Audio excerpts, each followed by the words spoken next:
আসসালামু আলাইকুম। এখন ডায়েট হবে রাজকীয় খাবারের সাথে। হ্যাঁ, ঠিক শুনছেন। যারা ডায়েট করছেন ভাবছেন মজাদার খাবার আমরা খেতে পারবো না, না মোটেও না। এই মজার খাবারগুলো আপনারা খেতে পারবেন ডায়েট মেনটেন করে। আর এই খাবারগুলো খুবই পুষ্টিগুণে সম্পূর্ণ একটা খাবার। আজকে আমি রান্না করব ব্ল্যাক রাইস। আর এই ব্ল্যাক রাইসটা কী পরিমাণে পানি দিয়ে আর কীভাবে রান্না করতে হয় সেটাই আমি দেখাবো। আর তৈরি করে নিব চিকেন সাসলিক রেসিপি, যেটা হেলদি লাইফস্টাইল ফলো করে আমি বানিয়েছি। প্রথমে আমি ব্ল্যাক রাইসটা রান্না করব, তাই এক পট কালো চাল ভালো করে ধুয়ে নিয়ে তারপরে ভিজিয়ে রেখেছি 4 পট পানি দিয়ে। এখন আমি চুলাটা জ্বালিয়ে দিচ্ছি। ভাতটা হতে হতে এই দিক দিয়ে আমি চিকেনটাকে ম্যারিনেট করে নিচ্ছি। আমি এখানে 3টা মুরগির বুকের মাংসকে কিউব করে কেটে নিয়েছি হাড্ডিটা ফেলে দিয়ে।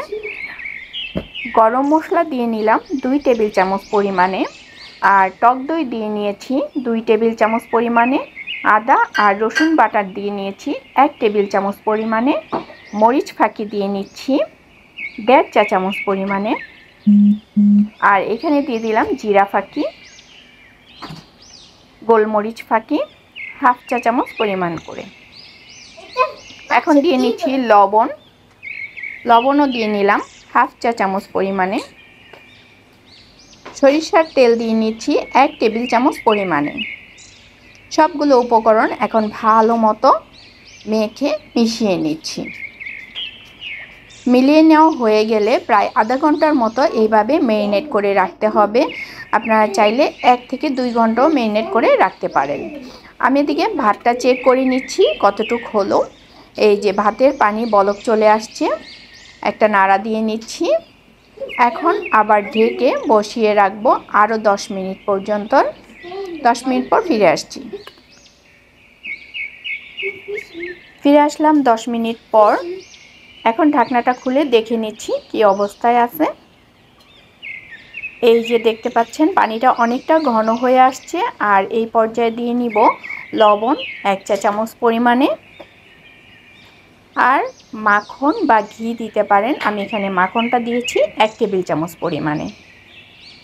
দিয়ে একটু নেড়েচেড়ে মিশিয়ে নিয়ে ঢেকে রান্না করে নিব যতক্ষণ পর্যন্ত না এটা আঠালো একটা ভাব চলে আসছে। এখন আমি কিন্তু এই পর্যায়ে চুলাটা একদম কমিয়ে তারপরে রান্না করব, কারণ এই ভাতটা খুব আঠালো স্টিকি হয়।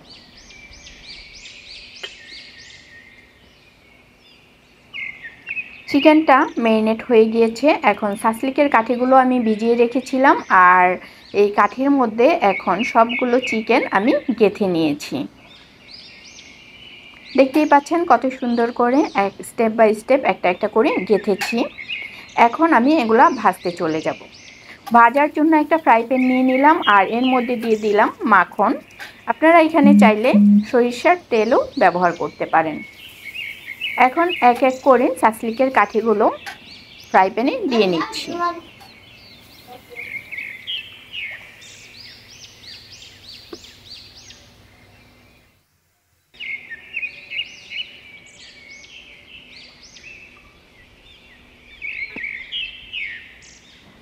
ফিরে আসছি 5 মিনিট পর, আর এইদিকে চেক করে নিচ্ছি ভাতটা কেমন হলো। এই যে আমার ব্ল্যাক রাইস মোটামুটি কমপ্লিট। এখন আমি চুলাটা বন্ধ করে নিব। এই যে দেখেন একদম আঠালো একটা ভাত হয়েছে।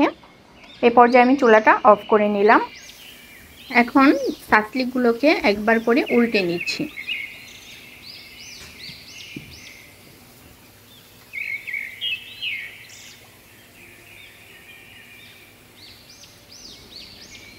পাঁচ মিনিট পর পর চেক করে সাসলিকগুলো উল্টে নিতে হবে, আবার একটু ঢেকে রাখতে হবে। এই রকম করে আমি 3-4 বারে এই সাসলিকগুলো উল্টে পাল্টে নিয়েছি।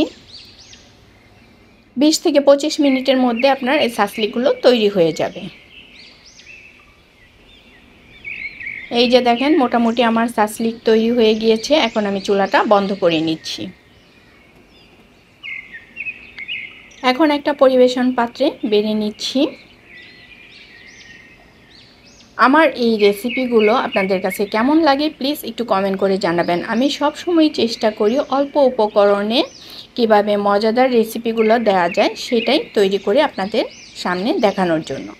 আমি এখানে কিছুটা সাদা তিল দিয়ে নিয়েছি যেন দেখতেও সুন্দর লাগে এবং খেতেও অনেকটা টেস্ট বেড়ে যায়।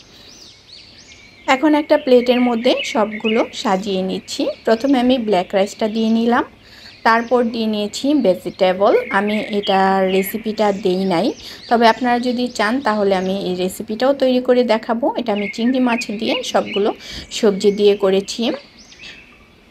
আর সাসলিকটাও দিয়ে দিলাম, আর দিয়ে দিলাম কয়েকটা শসার টুকরো আর টমেটো।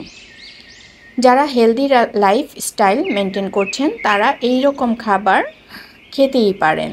তো আমার রেসিপিটা আপনাদের কাছে কেমন লাগছে প্লিজ কমেন্ট করে জানাবেন। ভালো লাগলে শেয়ার করে রাখবেন। আল্লাহ হাফেজ।